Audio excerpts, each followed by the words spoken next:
이게 뭐야? 뭐, 냄새나게 이런 걸 싸와? 그게 제 외손주가 좋아해서요. 할머니, 여긴 시장통이 아니야! 쓰레기는 치워! 쾅! 도시락이 땅바닥에 나뒹굴고 흙먼지 속에 흩어진 밥알들. 새벽부터 정성껏 준비한 불고기가 진흙에 묻히고 계란말이가 산산조각 났습니다. 그 순간 저는 생각했습니다. 아, 이 모욕을 그냥 참아야 하는구나. 하지만 제 손은 이미 낡은 폴더폰을 향하고 있었습니다. 그래, 그럼 내 사단장님께 전화라도 해볼까? 여러분은 이런 상황을 겪어본 적 있으신가요? 누군가 당신의 존엄을 짓밟을 때, 당신의 정성을 쓰레기 취급할 때, 말없이 세상을 뒤집을 힘이 있다면 당신은 어떻게 하시겠습니까? 오늘 제가 들려드릴 이야기는 바로 그런 순간에 대한 것입니다. 한 통의 전화로 군부대 전체가 뒤집힌 날의 이야기입니다. 지금 어디서 이 이야기를 들으시는지 댓글로 꼭 알려주세요. 그리고 이 이야기가 마음에 드신다면 구독과 좋아요 버튼도 눌러주시면 감사하겠습니다. 저는 박복심입니다. 올해로 70을 넘겼지만 아직도 새벽 5시면 어김없이 눈이 떠집니다. 알람 시계가 필요 없습니다. 평생을 이렇게 살아왔으니 몸이 저절로 움직이는 것이지요. 어둠 속에서 눈을 뜨면 가장 먼저 창밖을 봅니다. 아직 깜깜한 하늘, 그 속에서 서서히 밝아오는 동쪽 하늘. 그 모습을 보면 하루가 시작된다는 실감이 납니다. 이불을 걷어내고 일어섭니다. 허리가 뻐근합니다. 나이 탓이겠지요. 하지만 익숙합니다. 천천히 몸을 풀고 세수를 하고 단정하게 머리를 빗습니다. 거울 속에 제 얼굴을 봅니다. 주름이 깊게 패인 얼굴, 희끗희끗한 머리카락. 언제 이렇게 늙었나 싶지만 이것이 제 모습입니다. 옷을 갈아입고 부엌으로 향합니다. 제가 사는 곳은 경기도 외곽의 작은 시골 마을입니다. 이곳에서 30년 넘게 국밥집을 운영해 왔습니다. 복심내 국밥이라는 간판도 없는 그저 동네 사람들 입소문으로만 찾아오는 그런 작은 식당입니다. 마을 어귀에 있는 낡은 단층집이 바로 제 식당이자 제 집입니다. 부엌으로 들어서니 익숙한 냄새가 코를 찔렀습니다. 어젯밤부터 푹 고아놓은 사골 육수의 구수한 향이었습니다. 큰 솥이 여전히 불 위에서 보글보글 끓고 있었습니다. 밤새 약한 불로 천천히 고아낸 육수입니다. 이것이 제 국밥의 비밀입니다. 솥 뚜껑을 열자 하얀 김이 모락모락 피어올랐습니다. 얼굴에 뜨거운 김이 닿았지만 기분이 좋았습니다. 국자로 한번 저어보니 뽀얗게 우러난 국물이 제대로 우러났다는 걸 한눈에 알 수 있었습니다. 국물 색깔이 우유처럼 하얗습니다. 이 정도면 됐습니다. 오늘도 잘 됐네. 혼잣말을 중얼거리며 저는 다음 준비를 시작했습니다. 도마 위에 팔을 올려놓고 칼로 송송 썰었습니다. 샤샥샤샥 칼이 도마를 두드리는 소리가 새벽 공기를 가릅니다. 마늘은 곱게 다지고 무는 나박나박 썰었습니다. 손이 저절로 움직였습니다. 수십 년을 해온 일이었으니까요. 생각하지 않아도 손이 알아서 움직입니다. 고기도 준비합니다. 삶아놓은 사골고기를 꺼내 먹기 좋은 크기로 찢었습니다. 부드럽게 찢어지는 고기를 보니 뿌듯했습니다. 이 정도면 손님들이 좋아하실 겁니다. 김치통도 열어봅니다. 제가 직접 담근 배추김치입니다. 매콤하고 아삭한 김치. 국밥과 함께 먹으면 정말 맛있습니다. 김치를 몇 개 꺼내 접시에 담았습니다. 문득 창밖을 보니 동이 트기 시작했습니다. 붉은 기운이 하늘을 물들이고 있었습니다. 산 너머로 해가 올라오고 있었습니다. 아름다운 아침이었습니다. 이런 평화로운 아침이 얼마나 소중한지 나이가 들수록 더 절실히 느끼게 됩니다. 젊었을 때는 몰랐습니다. 하루하루가 그냥 지나가는 시간이었습니다. 하지만 이제는 압니다. 이렇게 평화롭게 해가 뜨고 아침을 맞이할 수 있다는 것이 얼마나 큰 축복인지. 6시가 되자 단골 손님들이 하나둘 들어오기 시작했습니다. 가장 먼저 오시는 분은 김 선생님입니다. 70대 중반의 할아버지인데 매일 아침 6시 정각에 오십니다. 시계처럼 정확하십니다. 복심 씨, 오늘도 왔소. 어서 오세요, 김 선생님. 자리에 앉으세요. 국물이 구수하니 좋구만. 호호, 오늘 특히 잘 됐어요. 맛있게 드세요. 저는 김 선생님께 국밥 한 그릇을 내어드렸습니다. 고기를 평소보다 조금 더 넣어드렸습니다. 김 선생님은 고기를 좋아하시거든요. 그런 건 물어보지 않아도 압니다. 30년을 같은 손님께 국밥을 내어드렸으니 취향쯤은 다 알지요. 이어서 박 사장님이 오셨습니다. 동네에서 철물점을 하시는 분입니다. 일찍 가게 문을 여셔야 해서 아침 일찍 오십니다. 복심 씨, 국밥 하나? 예, 금방 갖다 드릴게요. 박 사장님은 국물을 뜨겁게 해달라고 하십니다. 그래서 저는 국밥을 담고 뜨거운 육수를 한 번 더 부어드립니다. 김이 펄펄 나는 국밥을 받아 드시면 박 사장님은 항상 만족스러워 하십니다. 이거야, 이 맛이야. 많이 드세요. 이런 평범한 대화들이 제 일상이었습니다. 손님들과 인사를 나누고 국밥을 내어드리고 빈 그릇을 치우고 특별할 것 없는 그저 하루하루를 살아가는 평범한 할머니의 모습이었습니다. 하지만 여러분, 사람은 겉모습만으로 판단할 수 없는 법입니다. 저도 제 나름의 과거가 있었습니다. 그건 아무도 몰랐습니다. 아니, 알 필요도 없었습니다. 저는 그저 국밥집 할머니였고 그것으로 충분했습니다. 손님들이 밥을 드시는 동안 저는 설거지를 했습니다. 뜨거운 물에 그릇을 담그고 수세미로 닦아냅니다. 물소리가 좋았습니다. 설거지하는 소리, 손님들이 밥 먹는 소리, 가끔 나누는 대화 소리. 이 모든 것이 제 삶의 소리였습니다.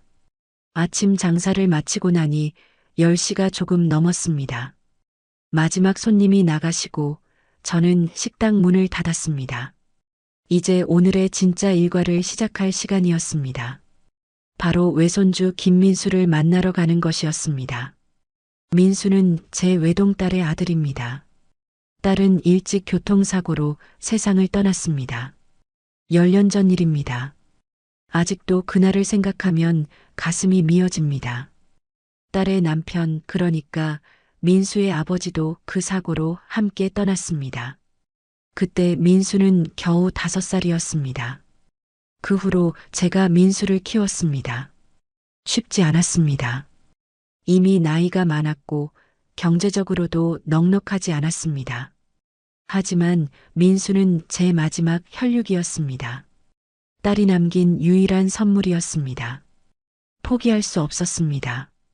민수는 착한 아이였습니다. 할머니인 저를 힘들게 하지 않으려고 정말 애썼습니다. 공부도 열심히 했고 집안일도 도왔습니다. 친구들과 어울려 놀 시간에도 집에 와서 저를 도왔습니다. 할머니, 제가 설거지 할게요. 아니야, 민수야. 내가 할 일이 아니야. 숙제나 해라. 할머니도 힘드실 텐데요. 제가 도울게요. 그런 민수가 지금 군대에 있습니다. 벌써 입대한 지 8개월째였습니다. 민수가 떠난 후 집이 너무 조용했습니다. 혼자 밥을 먹고 혼자 텔레비전을 보고 혼자 잠이 듭니다. 외롭습니다. 하지만 참습니다. 민수가 나라를 지키고 있으니까요. 오늘은 면회 가는 날이었습니다. 한 달에 한 번 이날만을 손꼽아 기다렸습니다. 민수도 저를 기다리고 있을 것입니다.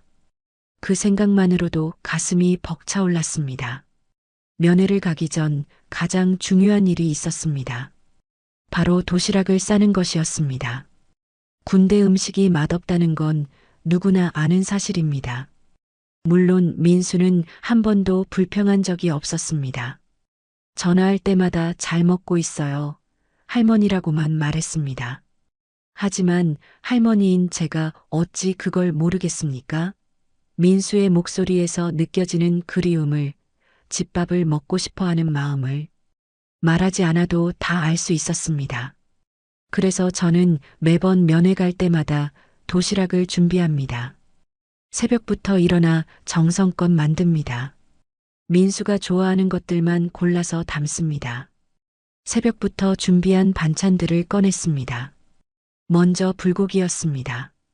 민수가 가장 좋아하는 메뉴였습니다. 어릴 적부터 제 불고기를 먹으며 자랐으니까요. 불고기를 만들 때는 특별히 신경을 씁니다. 고기는 등심으로 준비합니다. 조금 비싸지만 민수를 위해서라면 아깝지 않습니다. 고기를 얇게 썰어서 간장 양념에 재워둡니다. 간장, 설탕, 다진 마늘, 참기름, 깨소금. 거기에 배를 갈아 넣으면 고기가 더 부드러워집니다. 하루 동안 재워둔 고기를 꺼냅니다. 양념이 고기에 잘 배어 있습니다. 프라이팬을 달구고 기름을 두릅니다. 그리고 고기를 천천히 볶습니다. 센 불이 아니라 중불에서 천천히. 그래야 고기가 질기지 않고 부드럽게 익습니다. 고기가 익으면서 고소한 냄새가 퍼집니다. 파와 양파, 당근을 넉넉히 넣습니다. 채소를 넣으면 영양도 좋고 맛도 더 깊어집니다. 마지막에 깨소금을 뿌려 마무리합니다. 민수야, 이 불고기 내가 좋아하지. 혼잣말을 하며 웃음이 났습니다. 민수가 어렸을 때 불고기만 나오면 눈이 반짝였습니다. 밥 한 그릇을 뚝딱 비우곤 했지요. 다음은 계란말이였습니다. 이것도 민수가 좋아하는 반찬입니다. 계란 6개를 그릇에 깨뜨려 넣고 풀었습니다. 소금과 설탕을 조금씩 넣어 간을 맞췄습니다. 그리고 당근과 파를 다져 넣었습니다. 색깔도 예쁘고 영양도 좋아지니까요. 프라이팬에 식용유를 두르고 약한 불로 달궜습니다. 계란물을 조금씩 부어가며 말았습니다. 이게 은근히 어려운 일입니다. 불이 세면 타고 약하면 제대로 익지 않습니다. 오랜 경험으로 적당한 불 조절을 할 수 있게 되었습니다. 노릇노릇하게 익은 계란말이가 완성되었습니다. 보기만 해도 군침이 돌았습니다. 한 입 크기로 썰어서 접시에 담았습니다. 고사리 무침도 빼놓을 수 없었습니다. 이건 민수가 어렸을 때는 별로 좋아하지 않았던 반찬입니다. 할머니, 이거 맛없어요라고 투정을 부리기도 했지요. 하지만 제가 계속 챙겨 먹였습니다. 몸에 좋은 거야. 먹어야 해라고 하면서요. 그런데 언젠가부터 민수가 고사리 무침을 찾기 시작했습니다. 중학생 때쯤이었을 겁니다. 할머니, 고사리 무침 없어요? 라고 물었을 때 얼마나 기뻤는지 모릅니다. 아이가 커가는구나. 어른의 맛을 알게 되었구나. 그런 생각이 들었습니다. 고사리는 며칠 전부터 준비했습니다. 말린 고사리를 물에 불려서 삶았습니다. 삶은 고사리를 찬물에 헹구고 물기를 꼭 짰습니다. 그리고 참기름에 볶았습니다. 간장으로 간을 하고 다진 마늘과 깨를 넉넉히 넣었습니다. 고소한 향이 정말 좋습니다.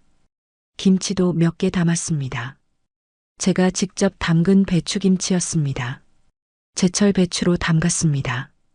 배추를 절이고 양념을 만들어 버무리고 항아리에 넣어 숙성시켰습니다.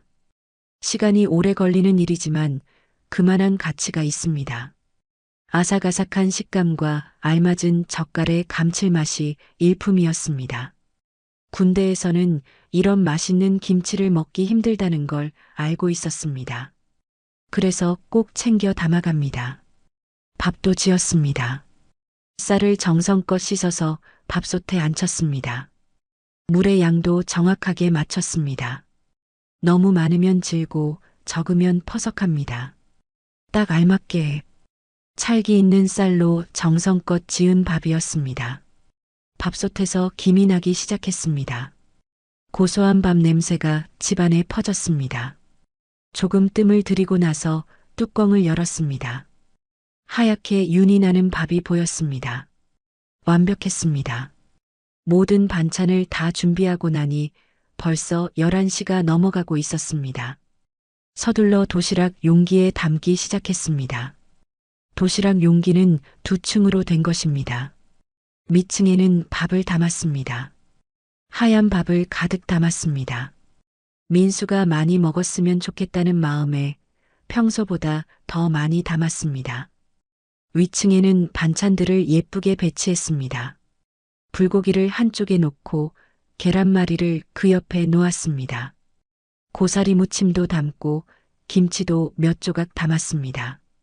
색깔도 알록달록하게 잘 어울렸습니다. 보기만 해도 맛있어 보였습니다. 도시락을 다 싸고 나니 가방이 꽤 무거워졌습니다. 하지만 무겁다는 생각은 들지 않았습니다.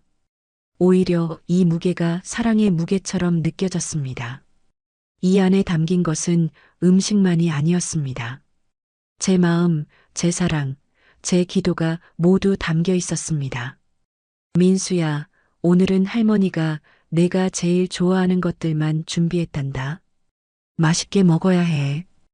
혼잣말을 하며 웃음이 났습니다. 벌써 민수의 환한 얼굴이 눈에 선했습니다. 도시락을 받아들고 기뻐하는 모습, 할머니, 감사합니다라고 말하는 모습, 상상만으로도 행복했습니다. 옷을 갈아입었습니다.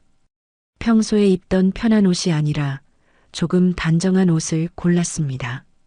군부대에 가는 것이니 너무 허름하게 입을 순 없었습니다. 옷장을 열고 이것저것 꺼내봤습니다. 남색 블라우스가 눈에 들어왔습니다. 깨끗하고 단정해 보였습니다. 검은색 바지도 꺼냈습니다. 편하면서도 단정한 옷차림이었습니다. 옷을 갈아입고 거울을 보니 그래도 봐줄만 했습니다. 머리도 단정하게 빗어 넘겼습니다. 흰 머리카락이 많이 보였지만 어쩔 수 없었습니다. 나이가 나이니까요. 거울 속에 제 얼굴을 찬찬히 들여다봤습니다. 주름진 얼굴, 처진 눈꺼풀, 얇아진 입술. 세월의 흔적이 역력했습니다. 언제 이렇게 늙었나 싶었습니다. 엊그제 같은데 말이지요. 젊었을 때는 꽤 예뻤다는 소리를 들었습니다. 하지만 이제 그런 모습은 찾아볼 수 없습니다. 하지만 괜찮았습니다. 민수에게는 여전히 젊고 강한 할머니로 보이고 싶었지만 이것이 진짜 제 모습이니까요. 숨길 수도 없고 숨길 필요도 없었습니다. 정오가 되자 집을 나섰습니다. 도시락 가방을 들고 현관문을 열었습니다. 햇살이 눈부셨습니다. 맑은 가을 하늘이었습니다. 구름 한 점 없이 푸른 하늘. 좋은 날씨였습니다. 오늘 날씨 참 좋네. 혼잣말을 하며 걷기 시작했습니다. 버스 정류장까지는 10분 정도 걸어야 했습니다. 평지는 아니었습니다. 오르막도 있고 내리막도 있었습니다. 나이 든 몸으로는 쉽지 않은 길이었습니다. 하지만 익숙했습니다. 매일 이 길을 걷고 있으니까요. 도시락 가방을 들고 천천히 걸었습니다. 무거웠지만 참을 만했습니다. 가끔 멈춰서 숨을 고르고 다시 걸었습니다. 마을 사람들과 마주쳤습니다. 복심 씨, 어디 가요? 민수 면회 가요. 아이고, 그 먼 데를. 조심해서 다녀와요. 감사합니다. 다들 친절했습니다. 작은 마을이라 서로 다 아는 사이였습니다. 제가 민수를 키우는 것도 다들 알고 있었고, 민수가 군대에 간 것도 알고 있었습니다. 버스 정류장에 도착하니 마침 버스가 오고 있었습니다. 타이밍이 좋았습니다. 버스에 올라타 자리에 앉았습니다.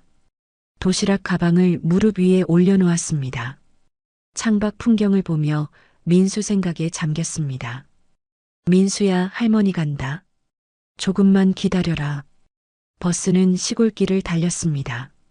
농가 밭이 스쳐 지나갔습니다. 가을이라 벼가 누렇게 익어가고 있었습니다. 곧 추수철이겠지요. 농부들이 논에서 일하는 모습이 보였습니다. 마을과 마을을 거치며 버스는 점점 도시로 향했습니다. 시골 풍경이 사라지고 건물들이 나타나기 시작했습니다. 첫 번째 환승 지점에 도착했습니다. 버스에서 내려 다른 버스를 기다렸습니다.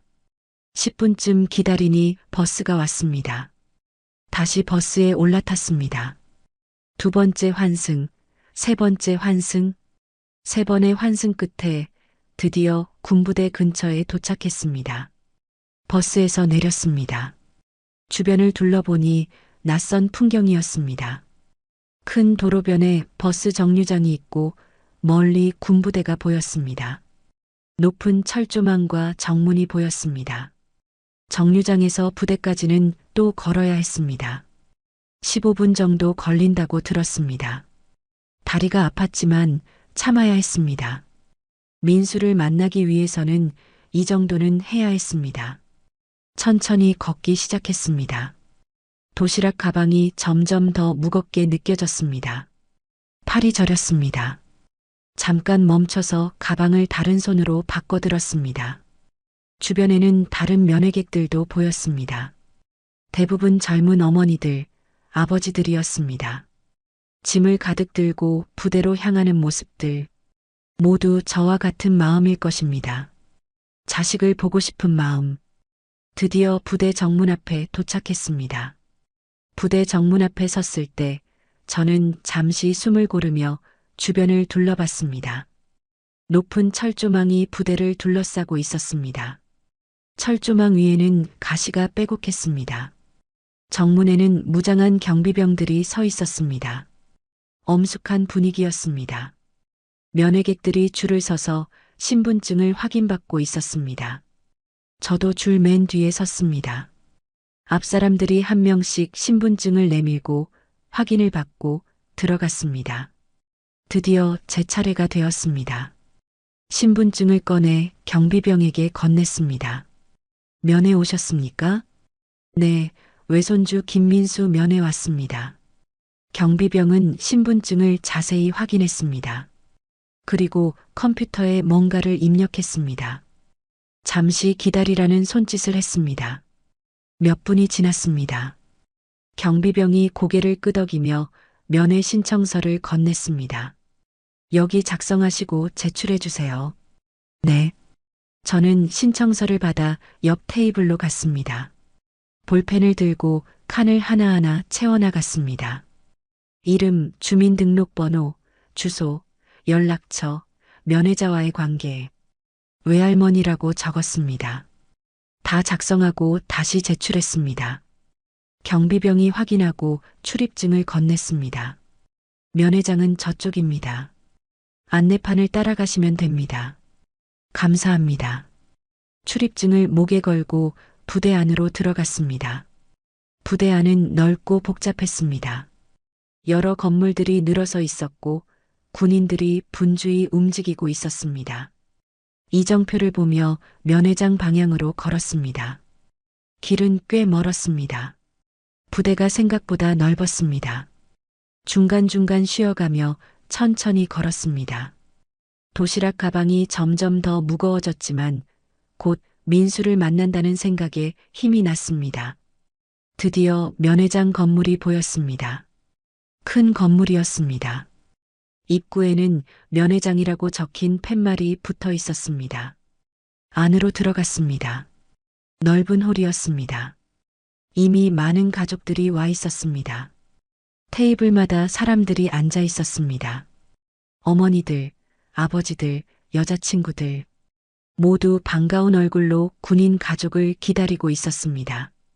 저도 빈 테이블을 찾아 자리를 잡고 앉았습니다. 도시락 가방을 조심스럽게 옆에 놓았습니다. 의자에 앉으니 다리가 풀렸습니다. 여기까지 오느라 정말 힘들었습니다. 시계를 보니 오후 2시였습니다. 면회 시간은 2시 30분부터였습니다. 30분을 더 기다려야 했습니다.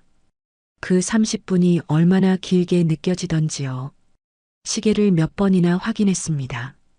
시간이 너무 천천히 가는 것 같았습니다. 주변 사람들도 모두 같은 마음인지 불안한 듯 시계를 보고 문을 보고 다시 시계를 보고 있었습니다. 저는 가방에서 손수건을 꺼내 얼굴에 땀을 닦았습니다. 여기까지 오느라 땀이 많이 났습니다. 머리도 조금 흐트러졌습니다. 손으로 머리를 쓸어 넘기며 정리했습니다. 민수야, 할머니 지금 너를 기다리고 있어. 조금만 있으면 만날 수 있겠지. 마음속으로 민수에게 말을 걸었습니다. 2시 20분. 이제 10분만 더 기다리면 됩니다. 가슴이 두근거렸습니다. 오랜만에 민수를 보는 것이었습니다. 한 달 만이었습니다. 한 달이 이렇게 길게 느껴진 적이 없었습니다. 2시 25분. 주변 사람들도 술렁이기 시작했습니다. 모두들 자리에서 일어나 문 쪽을 바라보고 있었습니다. 드디어 2시 30분이 되었습니다. 면회장 문이 열렸습니다. 군인들이 하나둘 들어오기 시작했습니다. 모두들 가족을 찾기 위해 두리번거렸습니다. 저도 눈을 크게 뜨고 민수를 찾았습니다. 어디 있을까? 저기, 아니, 저기도 아니네. 할머니. 익숙한 목소리가 들렸습니다. 고개를 돌리니 민수가 손을 흔들며 다가오고 있었습니다. 민수야. 민수가 제 앞에 섰습니다. 군복을 입은 민수는 더욱 늠름해 보였습니다. 얼굴은 조금 그을렸지만 건강해 보였습니다. 이전보다 살도 조금 빠진 것 같았지만 표정은 밝았습니다. 저는 벌떡 일어나 민수를 끌어안았습니다. 민수도 저를 꼭 안아주었습니다. 할머니, 보고 싶었어요. 민수의 목소리가 조금 떨렸습니다. 눈물이 고인 것 같았습니다. 나도 보고 싶었단다. 정말 많이. 저도 눈물이 났습니다. 참으려 했지만 참을 수 없었습니다. 민수를 안고 있으니 모든 피로가 사라지는 것 같았습니다. 할머니, 우시면 안 돼요. 아니야, 울지 않아. 그냥 기쁜 눈물이야. 우리는 자리에 앉았습니다. 민수의 얼굴을 가까이서 보니 더욱 반가웠습니다. 손을 잡고 민수의 얼굴을 자세히 들여다봤습니다. 많이 힘들지? 아니에요, 할머니. 괜찮아요. 다들 잘해주고 적응도 잘했어요. 밥은 잘 먹고? 네, 잘 먹고 있어요. 하지만 민수의 얼굴을 보니 살이 빠진 게 확실했습니다. 군대 생활이 힘들다는 걸 알 수 있었습니다. 민수는 티를 내지 않으려 했지만 할머니의 눈은 속일 수 없었습니다. 할머니, 또 도시락 싸오셨네요. 민수가 도시락 가방을 보며 웃었습니다. 그럼 내가 좋아하는 것들만 가득 담아왔지. 어서 먹어봐라. 저는 가방에서 도시락을 꺼냈습니다. 2층으로 된 도시락 용기였습니다. 뚜껑을 열자 김이 모락모락 피어올랐습니다. 아직 따뜻했습니다. 와, 불고기다. 할머니, 정말 감사합니다. 민수의 눈이 반짝였습니다. 어린아이처럼 기뻐하는 모습을 보니 제 마음도 덩달아 기뻤습니다. 계란말이도 있고 고사리 무침도 있네. 할머니, 이거 다 언제 준비하셨어요? 새벽부터 준비했지. 내가 맛있게 먹는 게 보고 싶어서. 민수가 젓가락을 들려는 순간이었습니다. 잠깐, 낯선 목소리가 들렸습니다. 고개를 돌리니 군복을 입은 한장교가 서 있었습니다. 계급장을 보니 대위였습니다. 이름표에는 최상혁이라고 적혀 있었습니다. 얼굴은 차갑고 표정은 딱딱했습니다. 30대 중반으로 보였습니다. 키가 크고 체격이 좋았습니다.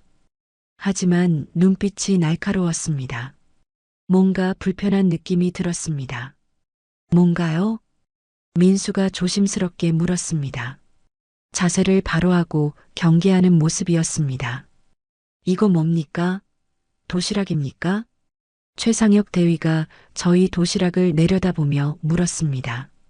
목소리에 비웃음이 섞여 있었습니다. 네, 제 할머니가 싸우신 겁니다. 민수가 대답했습니다. 규정 위반입니다. 면회장에서 외부 음식 반입은 제한되어 있습니다. 최상혁 대위가 단호하게 말했습니다. 예. 하지만 다른 분들도 다 가져오시는데요. 민수가 당황하며 주위를 둘러보며 말했습니다. 실제로 다른 테이블에도 도시락이나 과일을 가져온 가족들이 많았습니다. 모두들 먹고 있었습니다. 그건 그거고 지금 나는 당신들에게 말하고 있습니다. 최상혁 대위의 목소리는 더욱 냉랭해졌습니다. 저는 당황스러웠습니다. 무슨 일인지 이해가 가지 않았습니다. 면회 올 때마다 도시락을 싸왔는데 한 번도 문제가 된 적이 없었습니다. 왜 갑자기 이러는 걸까요? 저 죄송합니다만 제가 정성껏 준비한 건데 제가 조심스럽게 말을 꺼냈습니다. 그때 최상혁 대위가 코웃음을 쳤습니다. 이게 뭐야? 냄새나게 이런 걸 싸와? 그 말에 저는 깜짝 놀랐습니다. 냄새나다니요? 제가 정성껏 만든 음식을 냄새난다고? 그게 제 외손주가 좋아해서요. 저는 떨리는 목소리로 대답했습니다. 가슴이 두근거렸습니다. 뭔가 잘못된 상황이라는 걸 직감했습니다. 주변 사람들의 시선이 저희 쪽으로 쏠렸습니다. 모두들 무슨 일인가 싶어 쳐다보고 있었습니다. 늙은이, 여긴 시장통이 아니야. 최상혁 대위는 비웃듯이 말했습니다. 늙은이. 그 단어가 제 귀에 박혔습니다. 그의 눈빛에는 경멸이 가득했습니다. 저를 사람으로 보는 게 아니라 귀찮은 존재로 보고 있었습니다. 저는 입술을 깨물었습니다. 이런 모욕을 당한 건 처음이었습니다. 평생을 고개 숙이고 살았지만 이렇게까지 무시당한 적은 없었습니다. 할머니는 잘못이 없습니다. 제가 민수가 일어서며 말했습니다. 목소리가 떨리고 있었습니다. 주먹을 불끈 쥐고 있었습니다. 민수의 얼굴이 붉어졌습니다. 분노와 수치심이 뒤섞인 표정이었습니다. 하지만 최상혁 대위는 손을 들어 민수를 제지했습니다. 이병 김민수, 내 할머니 교육을 제대로 못 시켰구나. 군대 규율도 모르고 이런 곳에 음식을 싸우다니. 대위님 할머니는 닥쳐. 한마디 더 하면 너도 징계야. 상관에게 말대꾸하는 건가? 최상혁 대위의 목소리가 높아졌습니다. 위협이 섞인 목소리였습니다. 민수는 입을 다물었습니다. 얼굴이 더욱 붉어졌습니다. 분하고 억울한 표정이었지만 어쩔 수 없었습니다. 군대에서는 상급자의 명령에 복종해야 했습니다. 그게 규율이었습니다. 저는 민수를 바라보며 고개를 저었습니다. 괜찮다는 의미였습니다. 내가 나서면 안 된다는 의미였습니다. 민수가 징계받는 것만은 막아야 했습니다. 그것이 제가 할 수 있는 일이었습니다. 죄송합니다. 제가 몰라서 그랬습니다. 지금 치우겠습니다. 저는 최대한 공손하게 말하며 도시락을 다시 가방에 넣으려고 했습니다. 손이 떨렸습니다. 새벽부터 준비한 음식들이었는데 이렇게 먹지도 못하고 치워야 한다니. 가슴이 아팠지만 어쩔 수 없었습니다. 그런데 그때였습니다. 최상혁 대위가 갑자기 발을 들어 올렸습니다. 저는 그의 움직임을 보며 깜짝 놀랐습니다. 설마 하는 생각이 머릿속을 스쳤습니다. 그리고 그는 제 도시락을 향해 발을 내리찍었습니다. 쓰레기는 치워. 쾅! 세상이 느려지는 것 같았습니다. 도시락이 공중에 떠올랐습니다. 뚜껑이 열리며 안의 음식들이 사방으로 튀었습니다. 불고기가 공중에서 회전하며 바닥으로 떨어졌습니다. 간장 양념이 바닥에 튀었습니다. 계란말이가 산산조각 났습니다. 노란색 조각들이 여기저기 흩어졌습니다. 고사리 무침이 바닥에 쏟아졌습니다. 참기름이 번졌습니다. 김치가 굴러다녔습니다. 빨간 양념이 바닥을 더럽혔습니다. 하얀 밥알들이 흙먼지 속에 뒹굴었습니다. 제가 정성껏 지은 밥이 진흙에 묻혔습니다. 도시락 용기는 한쪽 구석에 뒹굴었습니다. 깨진 소리가 났습니다. 그 순간 시간이 멈춘 것 같았습니다. 저는 바닥에 흩어진 음식들을 멍하니 바라보았습니다. 믿을 수 없었습니다. 이게 현실인가 싶었습니다. 방금 본 게 맞나? 정말로 저 사람이 제 도시락을 발로 찼나? 주변이 쥐죽은 듯 조용해졌습니다. 모든 면회객들이 숨을 죽이고 이쪽을 바라보고 있었습니다. 누구도 입을 열지 못했습니다. 충격에 빠진 얼굴들이었습니다. 할머니, 민수의 떨리는 목소리가 들렸습니다. 고개를 들어보니 민수의 눈에 눈물이 고여 있었습니다. 주먹을 불끈 쥐고 온몸을 떨고 있었습니다. 당장이라도 달려들 것 같은 표정이었습니다. 하지만 저는 고개를 저었습니다. 참아라는 의미였습니다. 내가 덤벼들면 안 된다는 의미였습니다. 민수가 덤벼들면 군생활이 끝장날 것입니다. 폭행죄로 군사법원에 가게 될 것입니다. 민수는 그 자리에 서서 주먹만 떨고 있었습니다. 눈물이 볼을 타고 흘렀습니다. 할머니를 지키지 못하는 자신이 한없이 무력했을 것입니다. 최상혁 대위는 만족스러운 듯 코웃음을 쳤습니다. 다음부턴 이런 거 가져오지 마. 알겠어, 늙은이? 그는 돌아서서 걸어가려 했습니다. 이 상황을 그냥 끝내려는 것이었습니다. 아무 일도 아니라는 듯이 저는 바닥에 흩어진 음식들을 보았습니다. 새벽 5시에 일어나 준비한 것들이었습니다. 불고기를 만들 때 고기를 하나하나 집으며 민수야, 맛있게 먹어라 하고 중얼거렸습니다. 계란말이를 부칠 때 타지 않게 약한 불에서 천천히 익혔습니다. 민수가 부드러운 계란말이를 좋아한다는 걸 알고 있었기 때문입니다. 고사리 무침을 할 때 민수 할아버지 생각을 하며 눈물을 닦았습니다. 할아버지가 살아계셨다면 민수를 얼마나 예뻐했을까. 김치를 담을 때 제일 맛있는 김치를 골라 담았습니다. 밥을 지을 때 물의 양을 정확히 맞췄습니다. 민수가 좋아하는 찰기 있는 밥으로 그 모든 정성이 지금 바닥에 짓밟혀 있었습니다. 진흙에 묻혀 있었습니다. 쓰레기처럼 버려져 있었습니다. 저는 천천히 고개를 들었습니다. 최상혁 대위의 뒷모습이 보였습니다. 그는 아무렇지도 않게 걸어가고 있었습니다. 한 사람의 존엄을 짓밟고 한 사람의 정성을 모욕하고 아무렇지도 않게 걸어가고 있었습니다. 그 순간 제 마음속에서 무언가가 끓어올랐습니다. 분노였습니다. 뜨거운 분노였습니다. 아니, 그것만은 아니었습니다. 수십 년간 억눌러왔던 감정들이 한꺼번에 터져나오는 느낌이었습니다. 저는 평생을 고개 숙이고 살았습니다.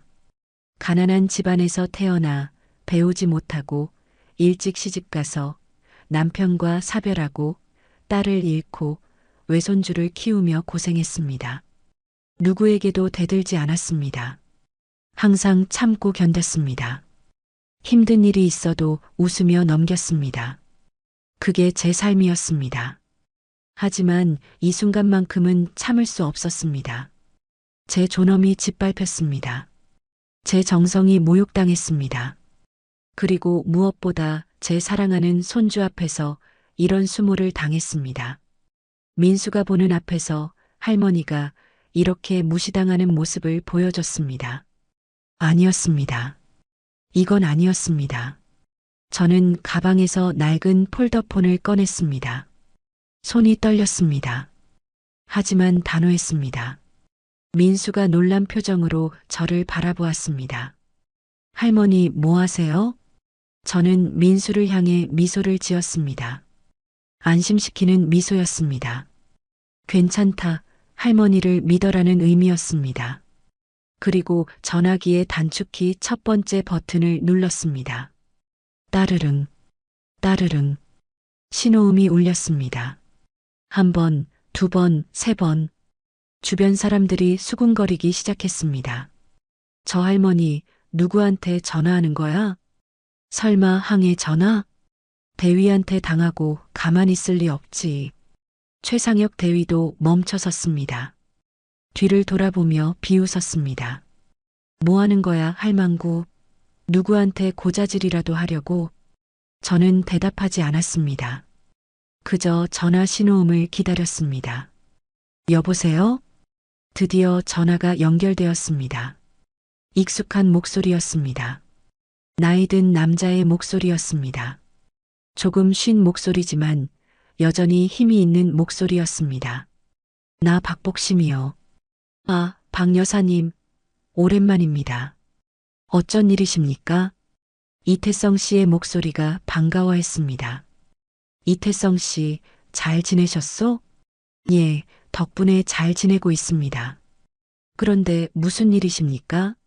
여사님께서 먼저 전화 주시다니 드문 일인데요. 저는 잠시 숨을 고르고 말했습니다. 그쪽 아들 말이요. 이도현 소장 말이요. 지금 뭐하고 있소? 아들이요? 아, 아들은 지금 사단장으로 근무하고 있습니다만 왜 갑자기 아들 얘기를? 어느 부대요? 예. 아, 제7사단입니다만 왜 그러십니까? 저는 면회장 입구에 붙어 있는 부대 명찰을 보았습니다. 육군 제7사단이라고 크게 적혀 있었습니다.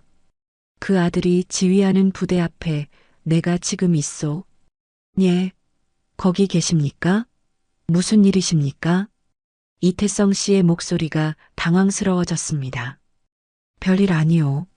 다만 지금 이 부대에서 좀 불쾌한 일을 당했소. 불쾌한 일이요? 그쪽 아들이 제대로 부하들 교육을 시키는지 궁금해서 전화했소. 요즘 군대가 어떻게 돌아가는지 보고 싶어서 말이요. 전화기 너머로 침묵이 흘렀습니다. 이태성 씨는 상황을 파악하려는 듯 했습니다. 그는 똑똑한 사람이었습니다. 제가 무슨 말을 하는지 금방 이해할 것입니다. 박 여사님, 혹시 누가 실례를 범했습니까? 실례 정도가 아니오. 내 손주 면회 와서 정성껏 싼 도시락이 땅바닥에 걷어차였소. 늙은이 취급당하며 모욕당했소. 시장통이 아니라고, 냄새난다고, 쓰레기라고 했소. 뭐라고요? 이태성 씨의 목소리가 높아졌습니다. 분노가 섞인 목소리였습니다. 어느 놈이 감히 박 여사님께 그런 짓을. 진정하시오. 나는 괜찮소. 다만 그쪽 아들이 부하들 교육을 어떻게 시키는지 궁금할 뿐이요. 지금 당장 거기서 움직이지 마십시오. 제가 바로 아들한테 연락하겠습니다. 바로요. 고맙소. 천천히 하시오. 나는 여기 있을 테니. 아닙니다. 천천히가 아닙니다. 지금 바로 연락하겠습니다. 전화를 끊었습니다. 주변이 술렁였습니다. 면회객들이 서로 눈짓을 주고받았습니다. 저 할머니, 누구한테 전화한 거야? 뭔가 심상치 않은데? 사단장 안다고 했어. 설마. 뭔가 심상치 않은 일이 벌어질 것 같다는 예감이 퍼졌습니다. 최상혁 대위가 다가왔습니다. 얼굴에 비웃음이 가득했지만 눈빛에는 약간의 불안이 섞여 있었습니다.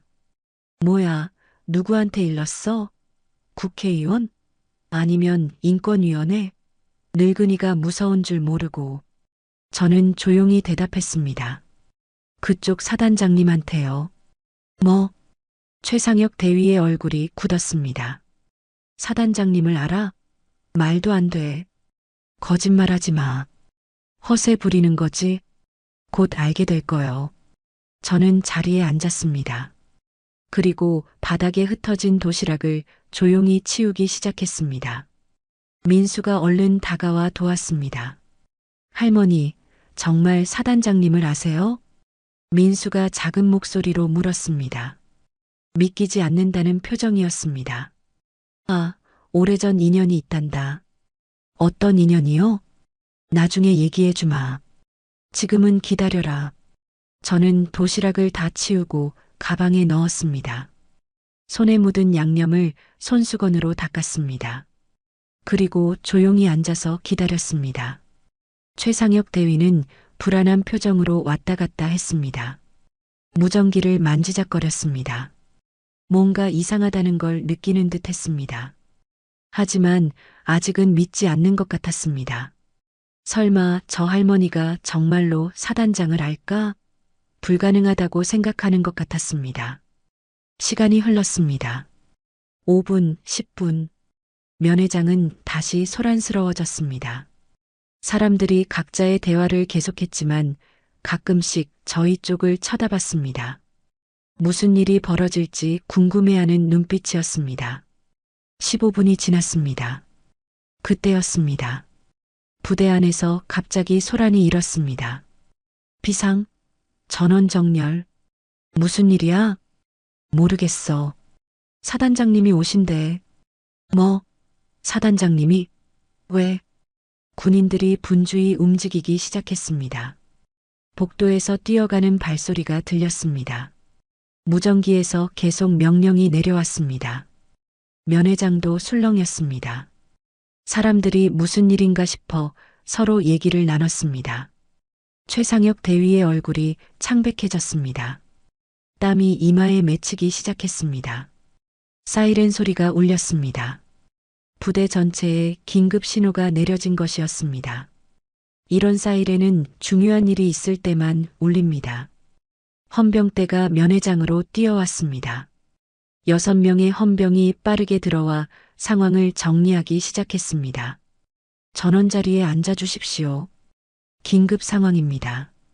협조 부탁드립니다. 정숙해 주십시오. 면회객들은 당황하며 자리에 앉았습니다. 무슨 일인지 아무도 몰랐습니다. 군인들도 긴장한 표정이었습니다. 면회 온 군인들은 모두 차렷 자세를 취했습니다. 최상혁 대위는 헌병대장에게 다가갔습니다. 무슨 일입니까? 사단장님께서 직접 오십니다. 예. 왜요? 무슨 일로? 저도 모릅니다. 긴급 지시가 내려왔습니다. 면회장으로 즉시 오신다고. 최상혁 대위는 뒤를 돌아보며 저를 쳐다보았습니다. 그의 눈에 공포가 어렸습니다. 혹시 정말로? 라는 생각이 그의 머릿속을 스쳐 지나갔을 것입니다. 하지만 아직도 믿기지 않는 표정이었습니다. 곧이어 밖에서 차량 소리가 들렸습니다. 여러 대의 차가 도착하는 소리였습니다. 검은색 지휘 차량 한 대가 면회장 바로 앞에 멈춰 섰습니다. 뒤이어 다른 차량들도 멈춰 섰습니다. 차 문이 열리고 한 장교가 내렸습니다. 어깨에 별 2개가 반짝였습니다. 사단장이었습니다. 이도현 소장. 그는 50대 중반으로 보였습니다. 단단한 체격에 날카로운 눈빛을 가진 사람이었습니다. 군복은 흠없이 단정했고 걸음걸이는 위엄이 넘쳤습니다. 그의 등장만으로도 공기가 달라졌습니다. 모든 사람들이 숨을 죽였습니다. 차렷! 헌병대장의 구령에 모든 군인들이 일제히 자세를 갖췄습니다. 최상혁 대위도 얼어붙은 채 경례를 했습니다. 손이 떨리고 있었습니다. 이도현 사단장은 경례를 받으며 면회장을 둘러보았습니다. 그의 눈이 천천히 움직이며 사람들을 훑쳤습니다. 그리고 저를 찾았습니다. 저는 자리에서 일어났습니다. 그가 걸어왔습니다. 사람들 사이를 뚫고 똑바로 제 앞으로 왔습니다. 그의 발걸음 소리가 면회장에 울렸습니다. 모두가 그 소리에 집중했습니다. 그리고 저 앞에서 멈췄습니다. 모두가 숨을 죽였습니다. 이도현 사단장은 제 얼굴을 보았습니다. 그의 눈에 뭔가 복잡한 감정이 스쳤습니다. 그리움, 존경, 감사. 여러 감정이 섞여 있었습니다. 그리고 그는 허리를 90도로 굽혔습니다. 어머니, 오래간만입니다. 그 한마디에 면회장은 완전히 정적에 잠겼습니다. 어머니? 사단장이 저를 어머니라고 불렀습니다. 사람들은 믿을 수 없다는 표정으로 서로를 바라보았습니다. 최상혁 대위는 얼굴이 새하얗게 질렸습니다. 다리가 후들거렸습니다. 저는 조용히 말했습니다. 도연이구나. 많이 컸네. 벌써 사단장이 되었구나. 예, 어머니. 덕분에 잘 지내고 있습니다.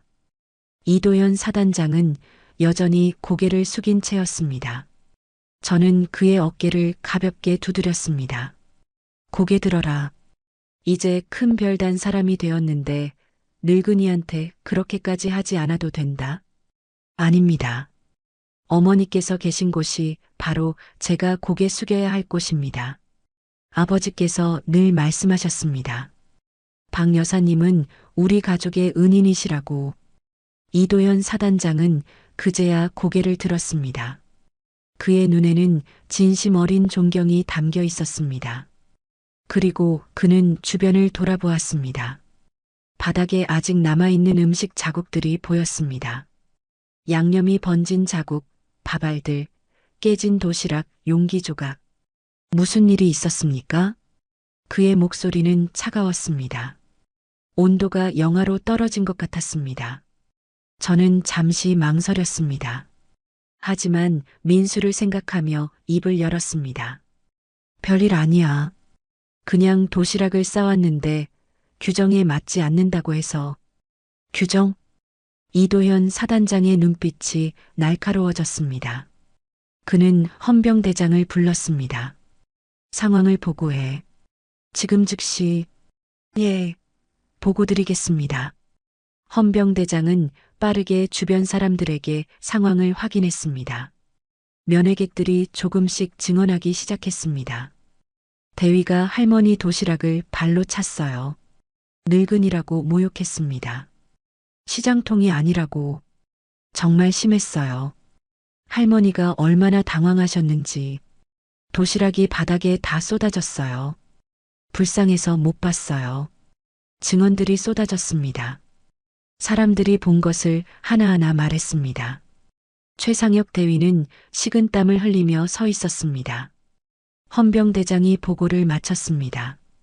사단장님, 최상혁 대위가 면회객에게 언어폭력과 물리적 폭행을 가한 것으로 확인됩니다. 이도현 사단장은 최상혁 대위를 바라보았습니다. 최상혁 대위. 예. 최상혁 대위의 목소리가 떨렸습니다. 지금 당장 여기로 나와. 최상혁 대위는 떨리는 다리로 앞으로 나왔습니다. 얼굴은 창백했고 온몸에서 땀이 흘렀습니다. 이도현 사단장은 그의 얼굴을 똑바로 보았습니다. 대한민국 군인으로서 국민을 어떻게 대해야 하는지 배웠는가? 예, 배웠습니다. 그런데 왜 어르신을 모욕했는가? 그게 죄송합니다. 죄송하다고? 그게 다인가? 당신은 지금 무슨 일을 저질렀는지 알기나 하는가? 이도현 사단장의 목소리가 높아졌습니다. 군복은 국민을 보호하기 위한 옷이다. 국민을 짓밟기 위한 옷이 아니다. 우리는 누구를 위해 이 옷을 입는가? 바로 저런 분들을 위해서다. 우리 어머니, 우리 할머니, 우리 가족을 지키기 위해서다. 이도현 사단장은 잠시 숨을 고르고 계속 말했습니다. 그런데 당신은 지켜야 할 사람을 짓밟았다. 어르신이 정성껏 준비한 음식을 쓰레기라고 불렀다. 그분의 존엄을 모욕했다. 당신은 이 계급장을 달 자격이 없다. 그는 직접 최상혁 대위의 어깨로 다가갔습니다. 이도현 사단장은 최상혁 대위의 어깨에 손을 올렸습니다. 그리고 계급장을 떼어냈습니다. 찢어지는 소리가 면회장에 울렸습니다. 별 하나가 사단장의 손에 들려 있었습니다. 이 계급장은 명예의 상징이다. 하지만 당신은 이 명예를 더럽혔다.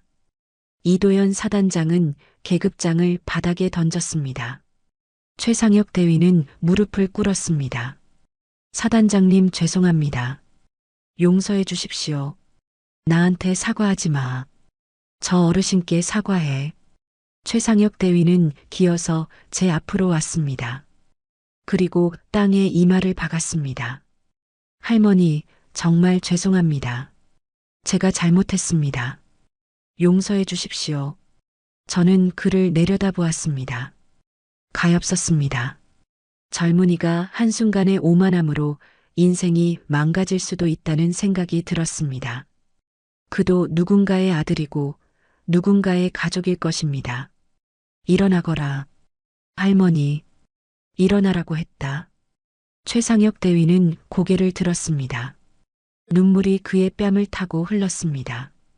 진심으로 뉘우치는 것 같았습니다. 저는 이도현 사단장을 보았습니다. 그만하세요. 젊은이도 언젠가 뉘우칠 날이 오겠지요. 이 정도면 됐습니다. 하지만 이도현 사단장은 고개를 저었습니다. 어머니, 오늘은 군이 스스로 배워야 하는 날입니다. 이런 일이 다시는 일어나지 않도록 만들어야 합니다. 이도현 사단장은 전 부대원에게 집합 명령을 내렸습니다. 면회는 잠시 중단되었고 모든 군인들이 운동장에 모였습니다. 면회객들도 함께 자리했습니다. 저와 민수도 운동장으로 이동했습니다. 거대한 운동장이었습니다. 수백 명의 군인들이 정렬해 있었습니다. 이도현 사단장은 단상에 올라갔습니다. 정군 주목, 구령이 울렸습니다. 모든 군인들의 시선이 사단장에게 집중되었습니다. 오늘 우리 부대에서 있어서는 안 될 일이 벌어졌습니다.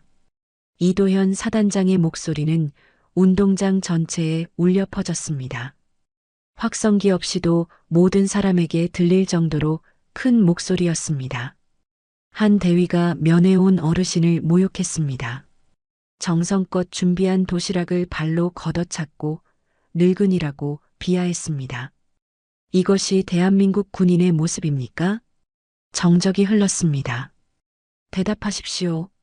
이것이 우리의 모습입니까? 아닙니다. 군인들이 일제히 대답했습니다. 우리는 누구를 위해 군복을 입습니까? 국민을 위해서입니다. 우리는 누구를 지키기 위해 여기 있습니까? 가족을, 어르신을, 아이들을 지키기 위해서입니다. 이도현 사단장은 잠시 말을 멈추고 군인들을 둘러보았습니다. 그런데 오늘 우리는 지켜야 할 사람을 짓밟았습니다. 이것은 단순히 한 개인의 잘못이 아닙니다. 우리 모두의 잘못입니다. 우리가 제대로 교육하지 못했기 때문입니다. 그는 최상혁 대위를 가리켰습니다. 최상혁 대위는 군인들 앞에 무릎 꿇고 있었습니다. 최상혁 대위는 오늘부로 보직 해임되고 군사법원에 회부될 것입니다. 하지만 그것으로 끝이 아닙니다. 이도현 사단장은 목소리를 높였습니다. 오늘부터 이 부대는 변합니다. 모든 장병은 주 한 번씩 인성교육을 받을 것입니다. 민간인을 대하는 예절, 가족을 존중하는 방법, 약자를 보호하는 자세, 이 모든 것을 다시 배울 것입니다. 군인들은 숙연한 표정으로 듣고 있었습니다. 누구도 고개를 돌리거나 딴짓을 하지 않았습니다. 그리고 앞으로 이 부대에서는 면회 온 가족들을 극진히 모실 것입니다. 도시락을 싸오는 것은 사랑의 표현입니다. 그것을 규정 위반이라고 말하는 사람은 이 부대에 있을 자격이 없습니다. 오히려 우리가 먼저 감사해야 합니다. 멀리서 찾아와 주신 것에, 정성껏 준비해 주신 것에. 이도현 사단장은 잠시 숨을 고르고 말을 이었습니다. 여러분, 군인은 강해야 합니다. 하지만 진짜 강함이 무엇인지 아십니까? 모르겠습니다. 진짜 강함은 약자를 짓밟는 데서 나오지 않습니다. 진짜 강함은 약자를 지켜주는 데서 나옵니다. 힘이 있는 사람이 힘없는 사람을 보호할 때 그것이 진짜 힘입니다. 이도현 사단장은 저를 가리켰습니다. 저분을 보십시오. 70이 넘은 나이에 버스를 3번이나 갈아타고 먼 길을 걸어서 손주를 보러 오셨습니다. 새벽부터 일어나 정성껏 도시락을 준비하셨습니다. 그것이 무엇입니까? 사랑입니다. 희생입니다. 헌신입니다. 군인들이 저를 바라보았습니다. 저는 조금 부끄러워 고개를 숙였습니다. 우리는 그런 사랑을 지켜야 합니다. 그런 헌신을 존중해야 합니다. 그것이 우리의 임무입니다. 총을 들고 적과 싸우는 것만이 군인의 임무가 아닙니다. 국민의 평화를 지키고 가족의 행복을 보호하는 것. 그것이 진짜 군인의 임무입니다. 이도현 사단장은 마지막으로 말했습니다. 오늘 이 교훈을 가슴에 새기십시오. 앞으로 이 부대는 달라질 것입니다. 우리는 진짜 군인이 될 것입니다. 국민을 사랑하고 가족을 존중하고 약자를 보호하는 군인이 될 것입니다. 충성! 군인들의 구호가 하늘을 울렸습니다. 수백 명의 목소리가 하나로 합쳐져 메아리 쳤습니다. 저는 그 모습을 보며 가슴이 뭉클했습니다. 이렇게 많은 젊은이들이 변화를 다짐하고 있었습니다. 오늘 일어난 일이 헛되지 않을 것 같았습니다. 집합이 해산되고 면회가 재개되었습니다. 하지만 분위기는 완전히 달라졌습니다. 군인들은 더 공손해졌고 가족들을 대하는 태도가 조심스러워졌습니다. 도시락을 가져온 가족들에게 감사하다고 말하는 군인들도 보였습니다. 저는 민수와 다시 자리에 앉았습니다. 도시락은 이미 버려졌지만 괜찮았습니다. 더 중요한 것을 얻었으니까요. 할머니, 정말 대단하세요. 민수가 감탄하며 말했습니다. 눈에는 존경의 빛이 가득했습니다. 대단할 것 없단다. 그저 옛날 인연이 있었을 뿐이야. 어떤 인연이었어요? 제가 태어나기 전 일인가요? 저는 천천히 이야기를 시작했습니다. 오래전, 아주 오래전 일이야. 내가 아직 젊었을 때, 너희 엄마가 어렸을 때지. 이 근처 부대 앞에서 국밥집을 했단다. 지금 하는 것보다 더 큰 식당이었어. 그때 많은 군인들이 우리 집에 와서 밥을 먹었지. 그때 도연 사단장님도 오셨어요? 아니, 도연이는 그때 어린아이였어.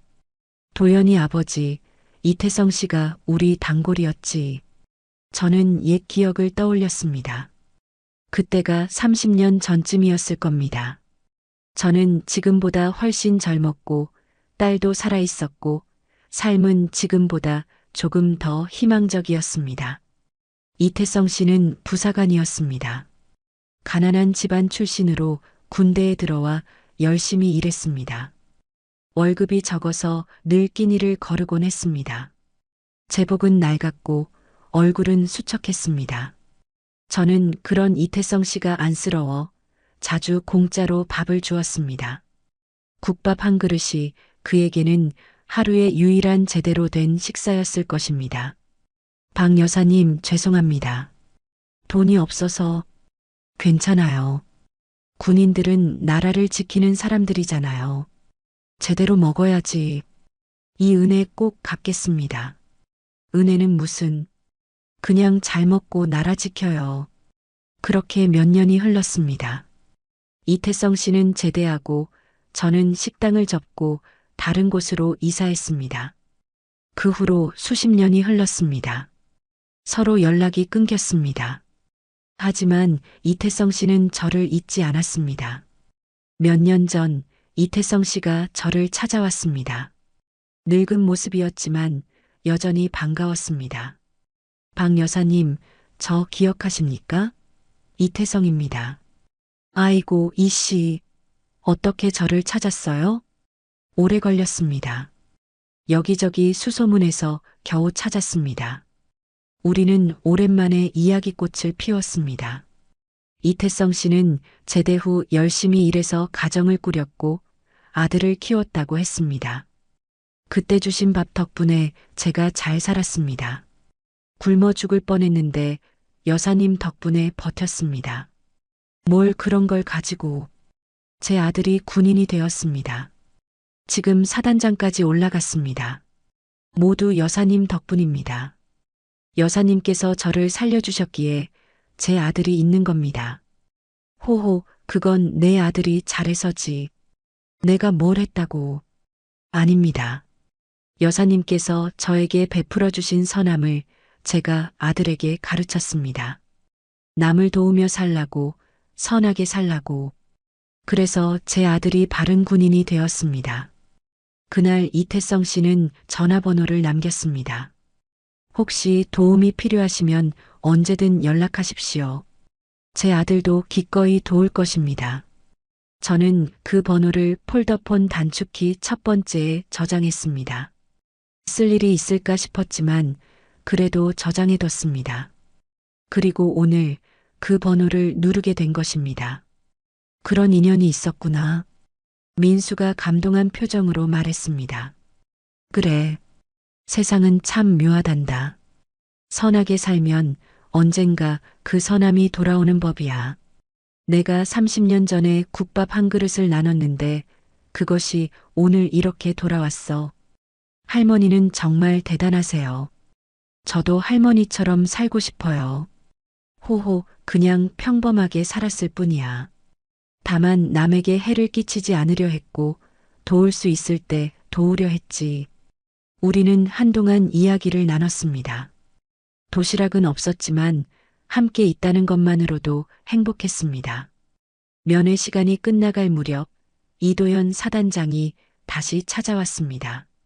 어머니, 정말 죄송합니다. 제가 부하를 제대로 관리하지 못해서 이런 일이 일어났습니다. 아니야, 내 잘못이 아니야. 넌 잘했어. 바로 잡았잖아. 감사합니다. 앞으로 이런 일은 절대 일어나지 않도록 하겠습니다. 그래, 믿는다. 넌 좋은 사람이야. 이도현 사단장은 제 손을 꼭 잡았습니다. 며칠 후에 찾아뵙겠습니다. 아버지와 함께요. 그래, 오너라. 국밥 끓여줄게. 기대하겠습니다. 며칠 후 이도현 사단장이 제 시골집을 찾아왔습니다. 군복이 아닌 평상복을 입고 아버지 이태성 씨와 함께였습니다. 저는 아침부터 준비를 했습니다. 집을 청소하고 사골을 고아 육수를 만들었습니다. 특별한 손님이 오는 만큼 정성을 더 들였습니다. 정오쯤 그들이 도착했습니다.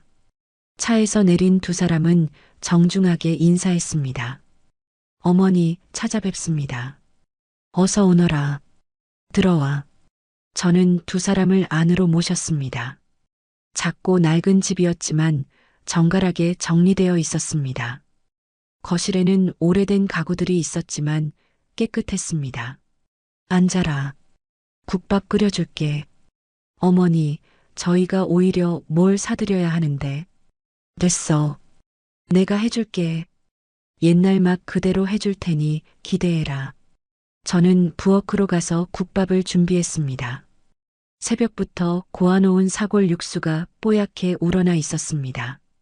국자로 한번 저어보니 완벽했습니다. 큰 그릇 두 개를 꺼냈습니다. 먼저 밥을 담았습니다. 따뜻한 밥을 넉넉히 담았습니다.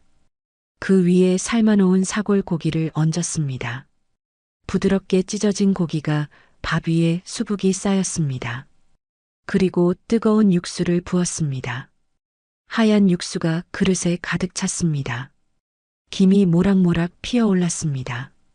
마지막으로 파를 썰어 올리고 후추를 살짝 뿌렸습니다. 국밥이 완성되었습니다. 보기만 해도 군침이 도는 국밥이었습니다. 국밥을 들고 거실로 나왔습니다. 김이 모락모락 피어오르는 뜨끈한 국밥이었습니다. 자, 받아라. 뜨거우니 조심해서 먹어. 감사합니다, 어머니. 두 사람은 국밥을 받아들었습니다. 김치와 깍두기도 함께 내어놓았습니다. 이태성 씨가 먼저 숟가락을 들어 국물을 떠서 입에 넣었습니다. 그리고 눈을 감았습니다. 오, 이 맛. 감탄이 절로 나왔습니다. 옛날 그 맛 그대로네요. 정말 그립던 맛입니다. 30년 전 그 맛 그대로예요. 이도현 사단장도 조용히 먹으며 고개를 끄덕였습니다. 정말 맛있습니다. 이런 맛은 처음입니다. 어머니, 이게 아버지가 늘 말씀하시던 그 국밥이군요. 호호 많이 먹어라. 부족하면 더 끓여줄게. 세 사람은 조용히 국밥을 먹었습니다. 따뜻한 김이 얼굴을 감쌌습니다. 국물을 마시는 소리, 밥을 씹는 소리, 가끔 나오는 감탄. 그 모든 소리가 정겨웠습니다. 그 순간만큼은 계급도, 나이도, 모든 것이 사라졌습니다. 그저 사람과 사람이 마주 앉아 밥을 먹는 그런 평범한 시간이었습니다. 식사를 마치고 이도현 사단장이 입을 열었습니다. 어머니, 아버지가 생전에 늘 말씀하셨습니다. 응? 무슨 말씀을? 선하게 산다는 건 결국 세상과 싸우는 거라고요. 저는 고개를 끄덕였습니다. 맞는 말이야. 세상은 때론 악하거든. 선함을 약함으로 오해하는 사람들도 있고 선한 사람을 이용하려는 사람들도 있어. 하지만 그래도 선하게 살아야 해. 왜냐하면 저는 잠시 말을 멈추고 창밖을 보았습니다. 해가 지고 있었습니다. 붉은 노을이 하늘을 물들이고 있었습니다. 아름다운 저녁이었습니다. 선하게 살면 결국 선이 돌아오거든. 그게 참된 복수야. 악에 악으로 맞서는 게 복수가 아니야. 선으로 악을 이기는 게 진짜 복수지. 이도현 사단장은 그 말을 가슴에 새기듯 고개를 숙였습니다. 명심하겠습니다, 어머니. 그 말씀 평생 잊지 않겠습니다.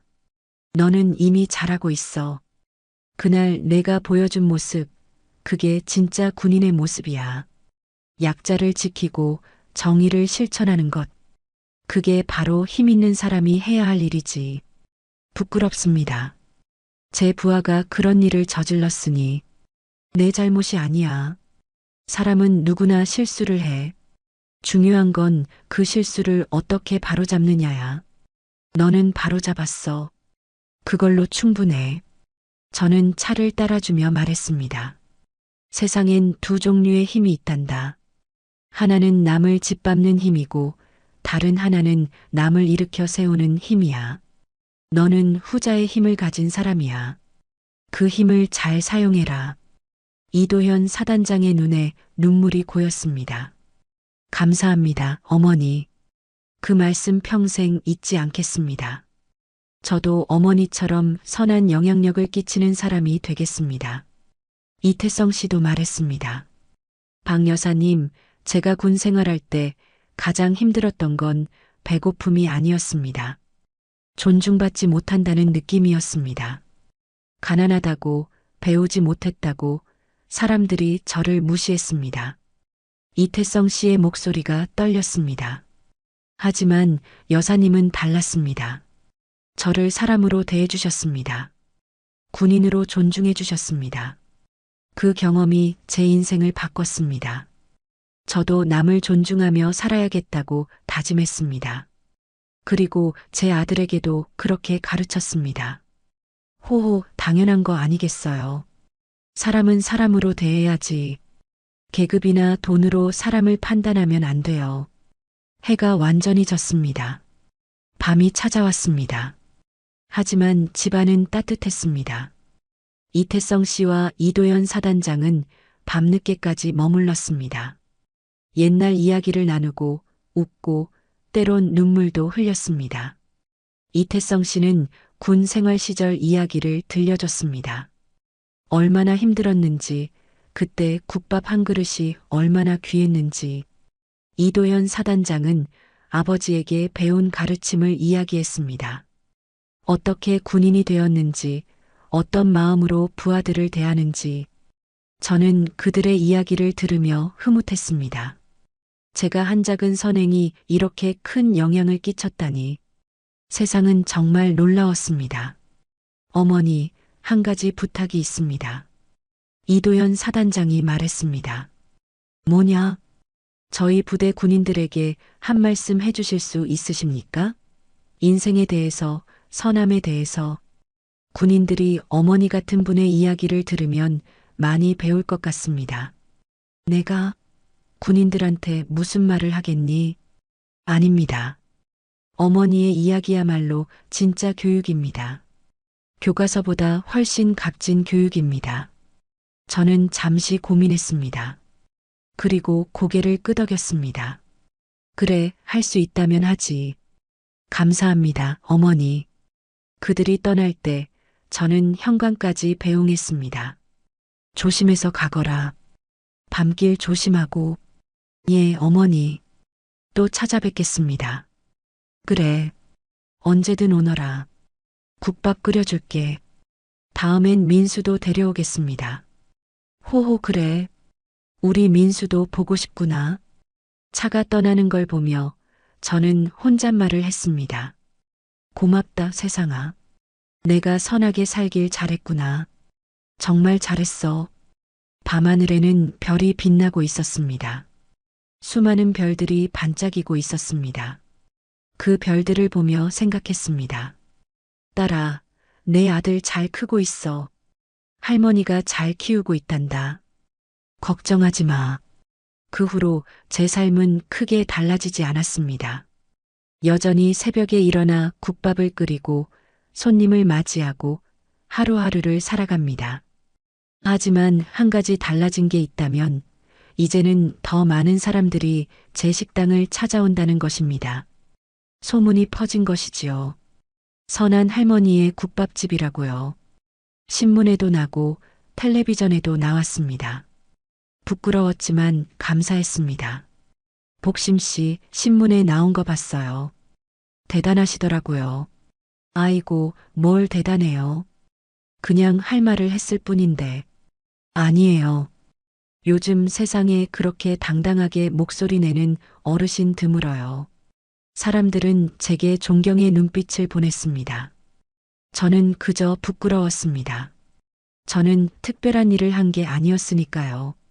민수는 군 생활을 무사히 마치고 제대했습니다. 제대하는 날 제가 부대에 마중을 갔습니다. 민수는 씩씩한 모습으로 나왔습니다. 할머니, 민수야 수고했다. 우리는 꼭 껴안았습니다. 민수의 어깨가 더 넓어진 것 같았습니다. 군대가 민수를 남자로 만들어 놓았습니다. 할머니, 그동안 정말 감사했어요. 할머니 덕분에 군 생활 잘 마쳤어요. 호호, 내가 뭘 했다고. 내가 잘한 거지. 지금은 대학에 복학해서 열심히 공부하고 있습니다. 가끔 주말에 집에 오면 제 국밥을 먹으며 그날의 이야기를 합니다. 할머니, 그때 정말 멋있으셨어요. 제 인생에서 가장 자랑스러운 순간이었어요. 호호, 멋있긴. 그냥 할 말을 했을 뿐이야. 아니에요. 할머니는 정말 대단하세요. 저도 할머니처럼 당당하게 살고 싶어요. 최상혁 대위는 군사법원에서 징계를 받고 전역했습니다. 하지만 저는 그를 용서했습니다. 젊은이니까요. 실수할 수 있습니다. 중요한 건 그 실수에서 배우는 것이지요. 얼마 전 그에게서 편지가 왔습니다. 할머니, 그때 정말 죄송했습니다. 제가 얼마나 오만했는지 이제야 깨달았습니다. 군대에서 쫓겨나고 한동안 방황했습니다. 세상이 원망스러웠고 할머니도 원망했습니다. 하지만 시간이 지나며 깨달았습니다. 잘못은 제게 있었다는 것을. 할머니께서는 저를 바로 잡아주신 겁니다. 할머니 덕분에 제 인생이 바뀌었습니다. 이제는 남을 존중하며 살고 있습니다. 작은 식당에서 일하며 손님들을 정중하게 대하고 있습니다. 특히 어르신들께 더욱 친절하게 대하려 노력합니다. 언젠가 꼭 찾아뵙고 싶습니다. 감사합니다. 편지를 읽으며 눈물이 났습니다. 그 젊은이도 변했구나. 그것만으로도 충분했습니다. 제가 겪은 모욕이 헛되지 않았습니다. 이도현 사단장은 지금도 가끔 찾아옵니다. 한 달에 한 번 정도 아버지 이태성 씨와 함께 옵니다. 언제나 정중하고 언제나 감사해야 합니다. 그리고 항상 국밥 한 그릇을 먹고 갑니다. 어머니, 이 맛은 정말 특별합니다. 특별할 게 뭐 있니? 그냥 정성을 담았을 뿐이야. 정성? 그게 바로 특별한 거죠. 요즘 세상에 이렇게 정성을 다하는 사람이 얼마나 됩니까? 지난주에는 부대 군인들 앞에서 강연을 했습니다. 이도현 사단장의 부탁이었습니다. 처음엔 거절했지만 민수가 권해서 승낙했습니다. 강연장에는 수백 명의 군인들이 모여 있었습니다. 제가 무대에 올라가자 박수가 터져 나왔습니다. 저는 떨리는 목소리로 말했습니다. 여러분, 저는 그냥 평범한 할머니입니다. 특별한 게 없어요. 그저 평생을 선하게 살려고 노력했을 뿐이에요. 군인들은 조용히 들었습니다. 선하게 산다는 건 쉽지 않아요. 세상은 때론 악하거든요. 선한 사람을 이용하려는 사람도 있고 약함으로 오해하는 사람도 있어요. 하지만 그래도 포기하면 안 돼요. 저는 잠시 숨을 고르고 말을 이었습니다. 여러분은 군인입니다. 힘이 있는 사람들이에요. 그 힘을 어떻게 사용하느냐가 중요해요. 약자를 짓밟는 데 사용할 수도 있고 약자를 지키는 데 사용할 수도 있어요. 진짜 힘은 후자에서 나와요. 군인들이 고개를 끄덕였습니다. 저는 평생 약자로 살았어요. 가난했고 배우지 못했고 힘도 없었어요. 하지만 포기하지 않았어요. 제가 할 수 있는 선함을 실천했어요. 국밥 한 그릇을 나눠주고 어려운 사람을 도와주고 정직하게 살았어요. 저는 군인들을 둘러보았습니다. 그리고 그 선함이 30년 후에 돌아왔어요. 제가 예상하지 못한 방식으로요. 여러분도 그렇게 사세요. 선하게 사세요. 정직하게 사세요. 남을 존중하며 사세요. 그러면 언젠가 그 선함이 돌아올 거예요. 강연이 끝나고 많은 군인들이 다가와 악수를 청했습니다. 할머니, 감동받았습니다. 열심히 살겠습니다. 할머니, 제 할머니 생각이 났어요. 오래 못 뵀는데 이번 휴가 때 꼭 찾아뵐게요. 할머니 사랑합니다. 건강하세요. 저는 한 명 한 명과 악수하며 축복했습니다. 이 젊은이들이 모두 행복하기를 바랐습니다.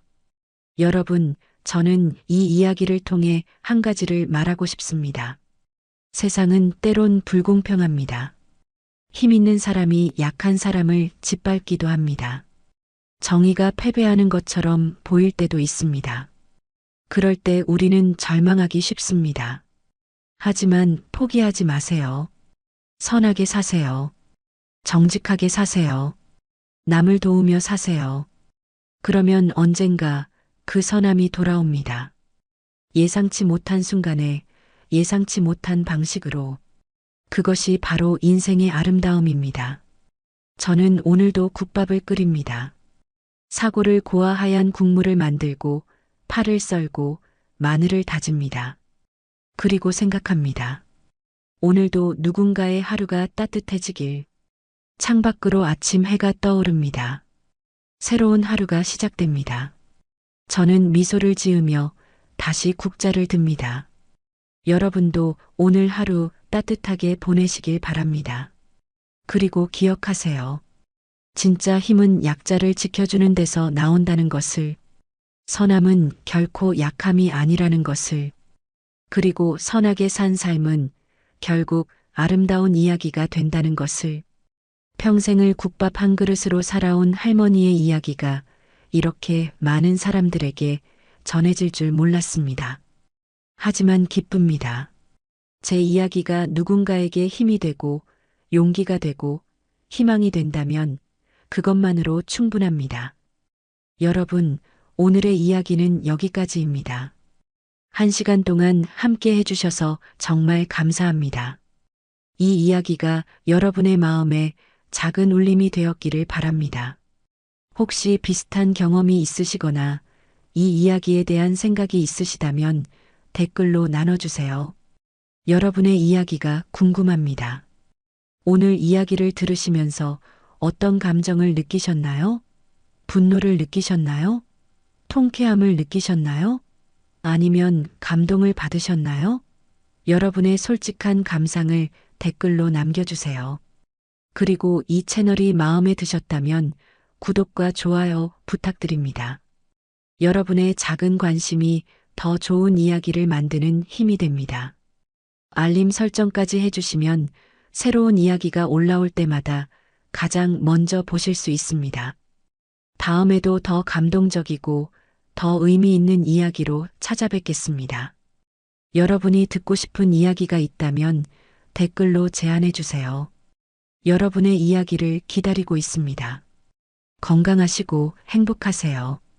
그리고 오늘 하루도 선하게 사세요. 감사합니다.